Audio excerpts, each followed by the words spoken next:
সম্প্রতি একটি সভায় রাজ্যের প্রাক্তন মুখ্যমন্ত্রী মানিক সরকার আনন্দমার্গকে সন্ত্রাসবাদী বলে আখ্যায়িত করেন, এমনটাই অভিযোগ। আর এই বিষয়টার কিন্তু আগেই তীব্র প্রতিবাদ জানিয়েছিল আনন্দমার্গ প্রচারক সংঘ। তার একটি সাংবাদিক সম্মেলন করে এই বিষয়টার তারা তীব্র প্রতিবাদ জানায়। ঠিক তেমনি আজ দেখা গেছে আনন্দমার্গ প্রচারক সংঘের উদ্যোগে এক বিক্ষোভ সভারও আয়োজন করা হয়েছে।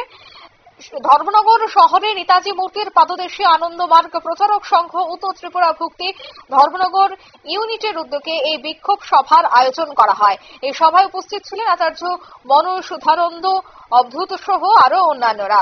বক্তারা মানিক সরকারের এই মন্তব্যের তীব্র নিন্দা জানিয়ে বলেন, আনন্দমার্গ প্রচারক সংঘ একটি সামাজিক এবং আধ্যাত্মিক সংগঠন যা সেবামূলক কাজে নিজেকে নিয়োজিত করছে। তাই রাজনৈতিক স্বার্থে এই সংগঠনকে সন্ত্রাসবাদী আখ্যা দেওয়া সম্পূর্ণ অনুচিত। কি বলছে তারা শোনাবো।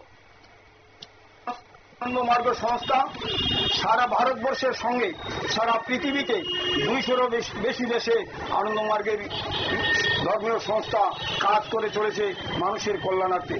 কিন্তু এই জড়বাদী বামফ্রন্ট সরকারের প্রাক্তন মুখ্যমন্ত্রী মানিক সরকার থেকে শুরু করে পশ্চিমবাংলার জ্যোতি বসুর আমল থেকে শুরু করে বহু মানুষের প্রাণহানি ঘটিয়েছেন। বন্ডেল গেটে, বিজন সেতুতে সন্ন্যাস। আপনারা শুনলেন তাদের এই বক্তব্য। আনন্দমার্গ প্রচারক সংঘের পক্ষ থেকে ভবিষ্যতে এমন মন্তব্যের বিরুদ্ধে গণতান্ত্রিক পথে লড়াই চালিয়ে যাওয়ারও ঘোষণা করা হয়। নিয়ে নিচ্ছি ছোট্ট একটি বিজ্ঞাপন বিরতির সঙ্গে থাকুন।